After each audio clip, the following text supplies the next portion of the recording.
বর্তমানে ইউটিউবের মধ্যে ডিমনিটাইজ হয়ে যাচ্ছে অনেক চ্যানেল এআই দিয়ে কাজ করার জন্য। এবং এআই দিয়ে কাজ করে অনেক চ্যানেল, নতুন নতুন চ্যানেল অনেক ভিউজ হচ্ছে, কিন্তু মনিটাইজেশনের জন্য অ্যাপ্লাই করার পরে রিজেক্ট করে দিচ্ছে, ডিমনিটাইজ হয়ে যাচ্ছে। এটা কেন হচ্ছে? এটা হওয়ার কিছু কারণ আছে।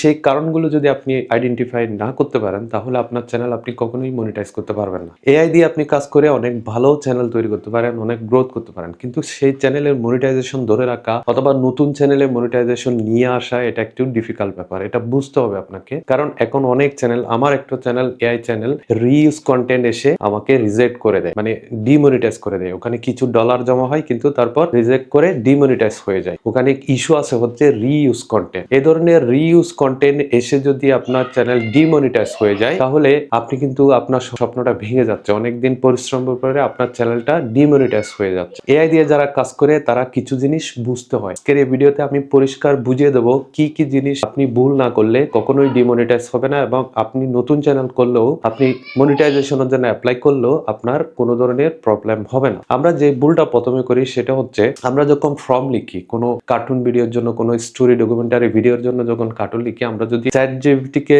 গিয়ে বলি যে আমাকে 16 মিনিটের একটা ইসলামিক স্টোরির ফর্ম লিখে দাও বা স্টোরি লিখে দাও, তখন চ্যাটজিপিটি কি করে আমাদেরকে একটা স্টোরি লিখে দেয় তার মতো করে। এখন আমাদের ভুলটা হচ্ছে এই যে চ্যাটজিপিটি কে যেটা বলেছে আমাদেরকে 5 মিনিটের 10 মিনিটের একটা ইসলামিক স্টোরি লিখে দাও, এই যে সহজ ভাবে আমরা যে চ্যাটজিপিটি কে বলেছি, এই কথাটা হাজার হাজার মানুষ চ্যাটজিপিটি কে একই সময় বা একই ভাবে বলছে। বলার কারণে আপনাকে যে ফর্মটা চ্যাটজিপিটি দিয়েছে বা স্টোরিটা দিয়েছে, সেম স্টোরি আরো অনেকগুলো মানুষকে দিয়েছে। সেজন্য হয় কি, আপনি যে ভিডিওটা তৈরি করেছেন, আপনি যে ভিডিওটা এআই দিয়ে বানিয়েছেন, স্টোরিটা যে এআই দিয়ে মেকিং করছেন, সেম স্টোরি আরেকজন এই স্টোরিটা সেম ওয়েতে চ্যাটজিপিটি দিয়ে বানিয়ে ফেলেছে। এই কারণে হয় কি, তখন রিইউজ কন্টেন্টের মধ্যে পড়ে যায়। আপনি যেরকম ভিডিও বানিয়েছেন অন্য মানুষও সেরকম ভিডিও বানিয়েছে, তখন রিইউজ কন্টেন্টে পড়ে যায়। এই জন্য ভাইলেশন চলে আসে, এবং রিইউজ কন্টেন্টের কারণে মনিটাইজেশন থাকলেও ডিমনিটাইজ হয়ে যায়। আপনি যখন একটা ফর্ম বা একটা স্টোরি লিখবেন, তখন চ্যাটজিপিটি কে প্রপার গাইডলাইন দিতে হবে, প্রপার অ্যাডভাইস দিতে হবে। কিভাবে দিবেন? আপনি চ্যাটজিপিটি কে বলতে হবে, আমার জন্য এমন একটা স্টোরি লিখে দাও যে স্টোরিটা আগে কেউ লিখেনি, এবং তুমি সবকিছু আইডেন্টিফাই করে সবকিছু কাটাকাটি করে আমার জন্য এমন একটা স্টোরি লিখো, ইসলামিক স্টোরি, অমুক নির্দিষ্ট করে বলে দিবেন যে কিভাবে আপনি ফর্মটা চান এবং ইউনিক করে ফর্মটা চান। কারণ আপনি যদি সবার মতো বলেন, তাহলে সবার মতোই চ্যাটজিপিটি আপনাকে ফর্মটা দিবে, স্টোরিটা দিবে, তখন এটা রিউজ কন্টেন্টে পড়ে যাবে। আর আপনি যখন ভয়েস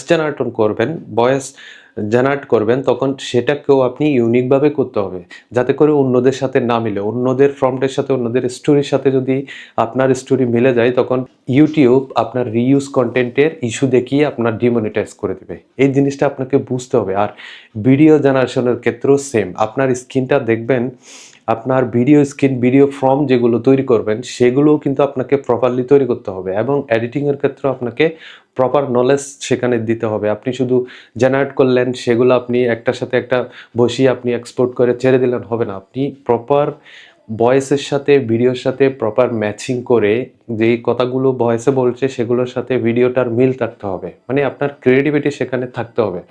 না হলে আপনার চ্যানেল নতুন হোক কিংবা অনেক বড় চ্যানেল হোক, বড় চ্যানেল হলে ডিমনিটাইজ হবে, আর নতুন আপনি অ্যাপ্লাই করলে রিজেক্ট হবে। সেজন্য এই থিওরিগুলো আপনাকে জানতে হবে। এআই দিয়ে যদি আপনি কাজ করেন, অবশ্যই আপনাকে এই সিস্টেমটি মেনটেন করতে হবে। আপনি যখন এআই দিয়ে ফর্মগুলো লিখবেন, অবশ্যই ইউনিকভাবে আপনাকে লিখতে হবে, মানে ইউনিকভাবে। চ্যাটজিপিটি বলেন, জেমিনাই বলেন, সবাইকে আপনাকে ইউনিকভাবে অ্যাডভাইস দিতে হবে, তারা আপনাকে ইউনিক রেজাল্টটা দিবে। আশা করি বুঝতে পেরেছেন।